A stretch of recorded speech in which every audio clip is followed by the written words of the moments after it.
Hey, it's Jesse from the Biggest Guys Locker Room. You guys ever thought about starting your own podcast? Whether it be for business, personal, or simply talking about the things you love? Well, I can honestly say when we started our podcast, it was the best decision and it's the most fun we've ever had. But starting a new podcast can be overwhelming at times. And that's where Buzzsprout comes in. Buzzsprout is the best way to start your own professional podcast. They're so good, they've already helped out over 100,000 podcasters get their message out to the world. Buzzsprout offers you so many tools, like a great-looking podcast website, audio players that you can drop into other websites, detailed analytics to see how people are listening, and tools to promote your episodes, and more and more and more.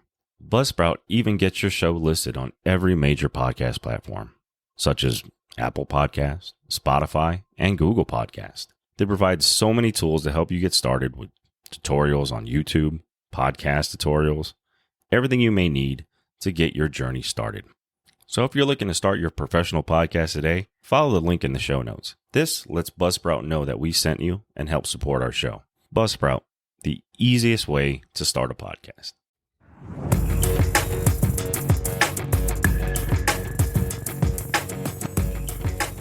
All right, everybody, welcome back to the Biggest Guys Locker Room. I'm your host, Jay.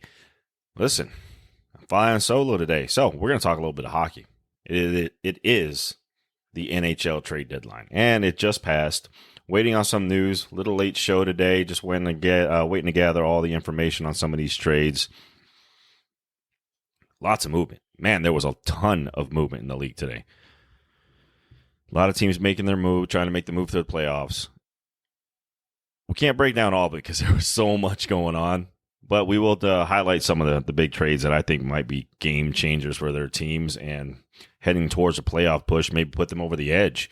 As we've seen the Vegas line move as far as futures on NHL Stanley Cup winners. Edmonton leads the way at a plus 700 alongside of Florida. But I think that Florida did a little bit more, and I think Florida was a better team to go in there. So I'm kind of curious to see how that one is going to work out with Edmonton being up there with the favorites. All right, notable moves for the NHL trade deadline. First off, we'll start with Boston. Boston adds some girth. They did. They added some defensemen. They added Patrick Maroon, who you know is a big body guy, gets to the front of it, not afraid to mix it up. That should be a great add for them. I know they were looking for a little more grit in that lineup, and I think they got it. There were reports that they were looking at trying to move Ullmark, which is shocking. You know, you get the Vezina winner moving him. It's curious because it's kind of the theory now is you listen, in any year, any goalie can get there. And look, Fleury was traded from the Golden Knights a year after he won his first Vezina. So this is a curious setup with Ullmark. I know that they favored Swayman. I think they're just trying to finalize that room and not have that same thing they ran into last year in the playoffs with what goaltender was going to play. But I think that, listen, you couldn't trade him. You couldn't move him. I know they were trying to move him to the LA Kings. It looks like that's what the reports are saying. They just could not work out the deal, and it did not finish in the official column. So couldn't get there. I'm sure they were probably looking to get a centerman to change their lineup and really help that team move forward, and it just didn't get there. So Ullmark stays with the Bruins. But adding that girth on there, I think that really, really bumps up the Bruins. I know they've struggled of late, looking to make that comeback, looking to get back into that commanding race in the East, which is very strong. That East is very strong. Another moves in the East, Carolina Hurricanes making big waves with the Jake Guentzel trade from Pittsburgh, and then they go out needing a center and get Evgeny Kuznetsov from Washington Capitals. Well, Kuznetsov, of course, came at a cheaper price. His kind of career has been on a downward spiral a little bit. He's just coming out of the player assistance program, trying to make his way back. How he fits in that team, I think it's one of those trials where they'll see where it goes. I know Washington's been trying to move on from Kuzi for quite a while, and they finally made that move. But it does get there with Jake Guentzel and Carolina Hurricanes. They get that big score they've been looking for. So Carolina's going to be good. Toronto is another one. Got bigger on defense. Joel Edmondson. That's a big boy. Added some other key defensemen into that mix. Made some trades to get better defensively.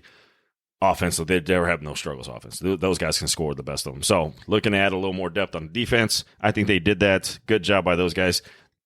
And, of course, the Tampa Bay Lightning, who have been kind of faltering the last 10 games or so.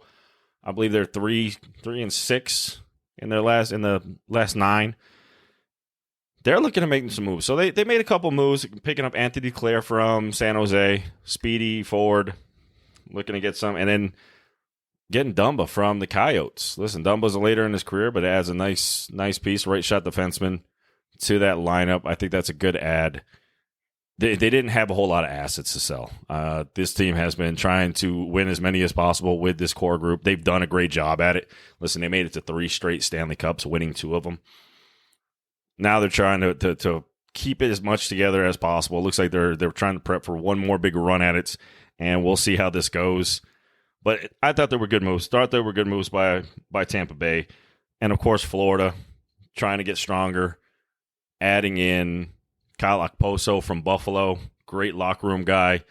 You know he's going to play any position you want. The guy just wants to win, have a chance at winning. He's finally going to get his chance with Florida. And, of course, they got Vlad Tarasenko. Vlad Tarasenko from Ottawa, kind of been quiet ever since leaving St. Louis. Had a great year with New York last year. Then when Patrick Kane kind of joined the mix, Tarasenko kind of got pushed off the power play, pushed out with scoring opportunities. The whole more is not always better kind of situation happened for New York last year, and Tarasenko was the odd guy out on that. But, of course, Buffalo's in there for the mix. They've added a ton of assets and got Bowen Byram from Colorado. Byram, I think, would be the probably number 1 defenseman on that team if Cale Makar was not there. Byram is a great defenseman, great offensive scoring defenseman. I think they moved away from him looking because he's a young player, looking at the contract. They're going to have to pay him soon. Buffalo gets a great talent on the blue line, and I think they did well, knowing that their playoff push is probably not there this year, and probably retooling and looking towards next year. Out in the West, very interesting story. Everybody, it's an arms race in the West apparently. As Edmonton adds players, Adam Henrique coming over from Anaheim. Anaheim, of course, gathering assets. Still in that rebuild mode in that city. Unfortunately, it's been going on quite a while. But they did retool. Edmonton adding him. It's a great locker room guy, great 200-foot player. They've played great this year. Like I said, they are so far the odds favorites here in Vegas to win the Stanley Cup. We'll see if that keeps going forward. Colorado added a ton, many adds. That's a whole new looking team now, led by Casey Middlestat coming over from Buffalo. Gets themselves a second line center, which is huge for them. I think they really need that, and also picking up Sean Walker from the Philadelphia Flyers.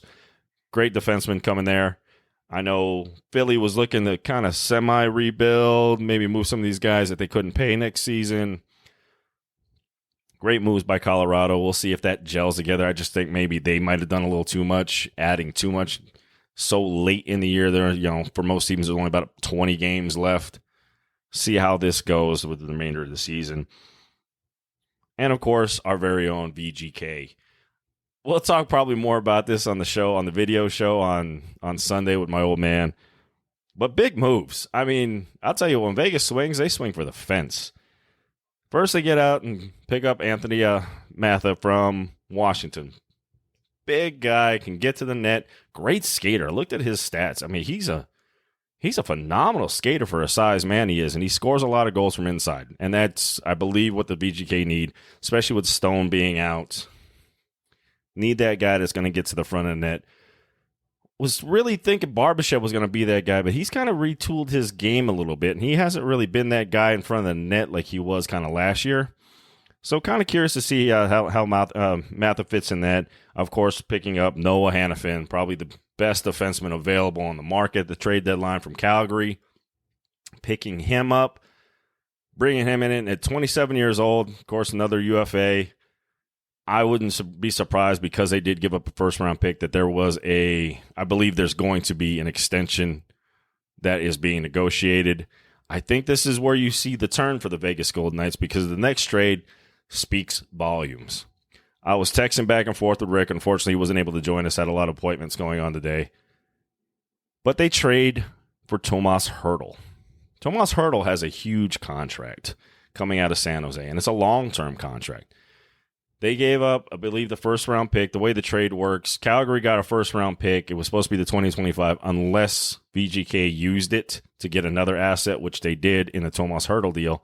So Calgary will get the 2026 first-round trade, and the 2025 first-round pick will go to the San Jose Sharks. That came along with a prospect, and it looks like 2 third rounds. That's what I'm getting. That's the reports coming out. Nothing's been made official yet. Still waiting to see if that's the official cost of getting Tomas Hertl to the VGK. He is on long-term IR right now, just having knee surgery in January. They say he should be good to go by the playoffs. Now, where this trade speaks volumes is it's a big, big contract to pick up for the VGK, who are already up against the cap. Now, talking with Rick, and I believe he feels the same way, it looks like maybe the Mark Stone era could be coming to a close soon. It's been so many injuries for Mark, and unfortunately, listen, at some point you got to start looking at your health. He's not a young player. He's not an old player as well, but he's not in the, I don't think he's in the upcoming years. What you're getting out of Mark Stone is what you're getting. Now with all these back injuries, the lacerated spleen, which is nothing to mess with, I think there's something bigger that we're not hearing coming out of the Knights locker room. Of maybe we've seen the last of Mark Stone, possibly. Maybe he tries to make it another go at it. It looks like some of these guys are starting to age out. Martinez, of course, is now on IR. That's where Hanifin kind of fits in. And now with Tomas Hertl coming up, and him not being there until he gets to the playoffs, how does that gel mix? Where are you fitting him in? You picked up Mantha. From there, I thought that was a great pickup because you can kind of move him up and down the lineup. Picking up Tomas Hertl in that big contract, you're looking at him being a first-line guy. So where are we going with this? Is it true is it truly Mark Stone's era kind of done with the VGK and it's time to move on? I'm curious, and these questions are just gonna have to wait until we get to the playoffs, find out more information. It's interesting, very, very interesting to see what the VGK are doing here. I like the Noah Hanifin deal. Hopefully we can get him locked up for a long-term deal. 27. I know we've got some aging defensemen. Listen, I know when we picked up Pietrangelo a few years back, loved it, didn't like the contract. He's going to get paid until his late 30s at a big number. I believe it was $9 million or so. He's going to get aged out. And, of course, listen, he's playing a ton of minutes. It's getting up there as far as the minutes he's playing. And listen, at that age where you start getting up there, it's taking a toll. So hopefully with Hanifin coming in, hopefully we can extend him and bring him in and let's make another run at this cup. Because, as you can see, the VGK are all in. They've gotten rid of most of their assets. They are not prospect heavy anymore. They are not looking to build through the draft right now. It looks like they are going to go all in and hopefully ride this thing out and win another cup. And then we'll see what happens next year. We got a lot of UFAs coming up next year, including, the fan favorite and Marshy is up for a contract at 33 years old. It's getting up there. Chandler Stevenson's going to be a UFA. This could get really, really interesting. I don't know where you're going to go with these guys because Tomas Hertl, I mean, do you make him? He traditionally plays center. Do you make him the second line center? Does Carlson move down to the third line? Man, this could get interesting really quick here with the Knights and their struggles as of late. I mean, they're not minor struggles. It's big struggles as they dropped another one last night in tremendous fashion, falling behind again early in the game and playing catch-up against Vancouver, which we thought was going to be an interesting matchup. And, of course, as we broke down in the video show on YouTube with me and my father, they don't have it easier with Detroit coming up and their scoring team because it just looks like we're getting outscored. I mean, our goaltending has not been great. It's struggled as of late. Our defense has struggled of late. Lots of turnovers in our own zone. Hopefully we can get the ship righted. But those are some of the key trades. The biggest one, though, I want to know is, what's your take on Tyler Toffoli? That man seems to get traded every year. Everybody talks about how great of a player he is. But, man, I've never seen that guy wear more sweaters. I mean, that guy's moved so much. I can't remember the last team. Maybe he was with New Jersey, L.A., Calgary, Montreal. I mean, just that's in the last few years. I mean, that's just last couple 3 years or so. He's played for that many teams. So it's very interesting to see what they're going to do with Tyler Toffoli. I mean, the poor man, God, he must be a tremendous renter. I hope he doesn't have to sign a full year lease. I just hope that. I hope he has that under there. He can get out of his contract, because that poor man moves quite a bit. But as we talked about, those are the guys trying to make moves towards playoffs in the NHL. The trade deadline now over. Still waiting for maybe some last minute official announcements come through, but the big ones have stolen the show. The Tomas Hertl coming in the last 5 minutes or so of the trade deadline. So that was huge. But we'll see what happens. We're going to see what happens, especially with the VGK, and see what the future holds and why they went out and picked up such a big contract in Tomas Hertl for that for this playoff push. Kind of interesting. So a lot remains to be seen, and hey, hopefully it all works out. We know we love our nights here in Vegas, and hopefully this works out for us. Well, we're going to talk a little football now. Moving on to the NFL, looking at some free agent news and needs. Looking around the league, we're going to break down just a couple of divisions today going forward, and we'll do probably 2 divisions a week on each show. Highlight some needs until we get to the draft here next month. We're going to break down the NFC West first. Start with Arizona. Arizona needs quite a bit. Wide receiver help would be huge for them. I just don't think they have that big playmaker. It looks like in the draft they might have a shot at getting a Big Harrison Jr. from Ohio State. Looks like he could fall to them in the draft at number 4. That remains to be seen. I know there's been speculation that the Pats might get him, but I don't know. The Patriots have never been big on drafting high-end wide receivers, especially with the needs they've got. They've got too many needs in that locker room. I'd be interested if they go with a high-profile receiver with nobody throwing the ball. That could be interesting to watch out for. They do need D-line. They were 29th in the pass rush rate. They do need to get to the quarterback more, especially in today's game in that division with Brock Purdy, Matthew Stafford, and the Rams offense, and of course Seattle upcoming, trying to get better. You got to increase your pass rush. So D-line is where I think they'll go as far as later picks in the draft. But if they do have Marvin Harrison Jr. at that 4 spot, that's probably where they're going to go, and then fill in their defensive needs from there. Next, we'll look at Seattle. Seattle should be interesting. Yeah, new coach. Looks like they're looking to try to move on. They were looking to try to move on from Geno Smith. Don't know if that's going to be possible. And then we'll see what's going on. But I think the biggest need for them is interior offensive linemen. They did well, but they've got some holes with some free agents. That's their biggest question mark. Lot of free agents. I know they just got rid of their safeties, Jamal Adams and Quandre Diggs. I'm sorry. But it looks like they should have enough money to bring back some of those key free agents back. It's going to remain to see where they spend it at. Do they spend it on their linebackers? Do they spend it on their offensive linemen? But that's the biggest need for them right now in addressing that as far as the offensive line needs. A lot of their guys are all free agents. The Rams are interesting. Rams also need interior O-line, but they also need corners. They couldn't stop anybody throwing the ball. You had to get in high-scoring events with the Rams. Hopefully they can find themselves a decent corner. I know corners are not a strong point in this year's draft. Maybe they moved it and looked at interior offensive line. Look at that, maybe pick up some pass rush. I know their interior defensive line is great, but some pass rush on the LA Rams would do them a whole lot of good moving forward and making a run at the NFC West next year. Now, of course, you got the San Francisco 49ers, the defending NFC champs. Offensive tackles of glaring need on the right side. McKivitz was not very good. I believe he was one on the bottom as far as time allotted per pass. I believe it was like 2.6 seconds, and his guy was getting to the quarterback. It's got to do better, especially when you got Trent Williams on the left-hand side, who's going to be 36. How much good football he's got left. Listen, he's still playing at the top of his game, but the older you get, you lose a step every year. So I think they need to address that, the interior offensive line. That's where their biggest needs are. I believe the O-line is going to be their needs. It's going to be interesting to see how they work this out. I know they're going to be up against the cap. A lot of guys getting contracts. Brandon Ayuk. We're going to see where things go with the San Francisco 49ers and see if they can make another Super Bowl,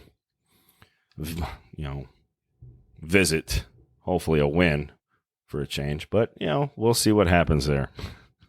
Next, we'll look at the NFC North. The Vikings, we'll start with them. Of course, they need to answer their quarterback question. Cousins or not Cousins? That is the question with the Minnesota Vikings. They are a powerhouse if they have Kirk Cousins in that offense. Got the receivers, got all the other pieces. Most of the offensive line is coming back. I believe one guy, their left guard, is the only exception who is going to be possibly a free agent. I think he'll go. He was only one of two guards that did not give up a sack the entire year. So interesting to see. He was one of two guards that did not give up a sack. And it also looks like they're going to need probably an edge rusher, pass rusher. Their biggest pass rusher was Daniel Hunter last year, and it looks like he's going to be heading for the open market and trying to get a big payday. So that's going to be questions that be answered from Minnesota. Next, we're going to look at the Green Bay Packers. With the Jordan Love experiment in full force in Green Bay, some needs there. It looks like they're going to need a running back. Aaron Jones is getting up there in age. Left tackle was an issue. They need to get there. If you're going to keep Jordan Love there, you got to keep him on his feet. He's got the weapons as far as receivers. Got two great tight ends. Who knew? I know I drafted. I got one in fantasy, and of course the other one emerged as the better. But I digress. I think their big need, of course, is going to be D tackle, stopping the run. That was the issue they had most of the year, and protection of the quarterback. I think that's where we're going to go and look to improve their team here in the off season. Now we'll talk to the Detroit Lions, the guys who probably should have made it to the Super Bowl. I know I did at halftime. I thought that game was done. Their needs are still another pass rusher. Aiden Hutchinson looked great this past year. I think they need to bulk that up, move that along. Interior offensive linemen. They've got some guys headed for the open market, so that could hurt them as far as in the interior offensive line. You got to replenish that. That was where their strength was, running that football. Fortunately, they didn't do it in the second half against the Niners to get to the Super Bowl. But we'll see if they retool that moving forward and get that going. Defensive backs are where they're going to need both safeties and corners. I know they struggled there last year. I think that's where they're going to focus most of their attention and probably try to add a pass rusher as well. So look for D-back and edge rusher to be one of their biggest key points going into this offseason, along with probably trying to find some depth in that interior offensive line. Now, of course, the big question, the Chicago Bears. What are the Bears going to do? Well, all reports say they're going to go ahead and go with Caleb Williams. We talked about this with Sean on the show before. I just think there's more you can get by keeping Justin Fields. I get the whole fact of now you'd have to pay Justin Fields coming up here because the end of his rookie deal is coming up. Trying to save that money, go with Caleb Williams. Curious to see with the Chicago Bears. I know they're probably going to be in the market for a wide receiver, as we had talked about, getting probably one of the better wide receivers in a very deep class that's coming out. If you watch the combine, these guys look amazing. They look very good. Look, they all look fast. I mean, they're all superiorly fast. I was amazed by the 40 times. They are all fast. And this should be an interesting draft for the Chicago Bears coming up. What did they do? Did they go with Caleb Williams? It's an exciting thing to watch. I'm curious to see. I believe we are going to get with Brad on doing another show live stream on the First and Mad show, live from Mad Maddie's. I don't know if that's going to be set in stone, but that is in the works. Hopefully we can put that together for you guys, and you guys can watch us on Facebook on the Mad Maddie's page and enjoy us breaking down as they make selections, just like they do on ESPN. So that could be a fun night. Please tune in. I'd love to see reactions from that. Love to see people's comments on that show. Other news in the NFL, Russell Wilson missed the unlimited visits with the Pittsburgh Steelers, looking for a home now that he'll probably be released by the Denver Broncos, as Sean Payton and company are looking to move on from the unlimited one and find talent elsewhere. I don't mind the fit in Pittsburgh. I think it's a good fit. I'm curious to see. It's a team that primarily wants to run the ball. I think that's where his strength is. It's kind of what Seattle did in his glory years. They ran the football, threw the ball particularly well. He was able to move around. But if they can pass protect and run the football, That should be good. They've got to address that offensive line, hopefully, if they do go there. Patrick Peterson out of Pittsburgh, he has been released. I know that saves him a ton of money in cap space. I believe he was set to make $9.9 million this year. Saves him, I think, 6.9 on cap and about 2.8 in the dead cap zone. So it was a financial move, business move by the Steelers. Curious to see what happens with Peterson now. I know he still does want to be a starter in this league, looking to make his career a little bit longer. He said he would even be open to moving into a safety role. But he does want to be a starter. I think that's going to be a little difficult for him. He might be one of those guys waiting to see what happens after camp, staying healthy, and see if there's any injuries and possible needs coming up for the other teams that weren't able to address their safety needs, and maybe he finds a home as a starter there. But that is all the time we have for today, guys. Thanks for joining me. I know these solo shows aren't as fun and engaging as the ones where we have the guest on. I do like doing it, and I will keep doing a weekly show releasing on Friday. Today was a little later, waiting to see the news from this trade deadline for the NHL. Wanted to make sure I got all of them out there. I'm sure there'll be some that I missed and some that, listen, I didn't think were relevant, and maybe you think is a little bit more relevant than I thought so. Please let me know. Listen, follow us along at Vegas Guys Locker Room on YouTube. Watch the show every Sunday. We'll release the show. Me and my father are doing it right now. We're talking Vegas Golden Knights on that show. That's where we're going to break down Vegas Golden Knights, and we'll do more in-depth stuff here on the podcast. Follow us along. Follow us on X at Vegas Guys Locker Room. Subscribe to the show. Get notified whenever we're on the air, guys. And we'll see you in the next one.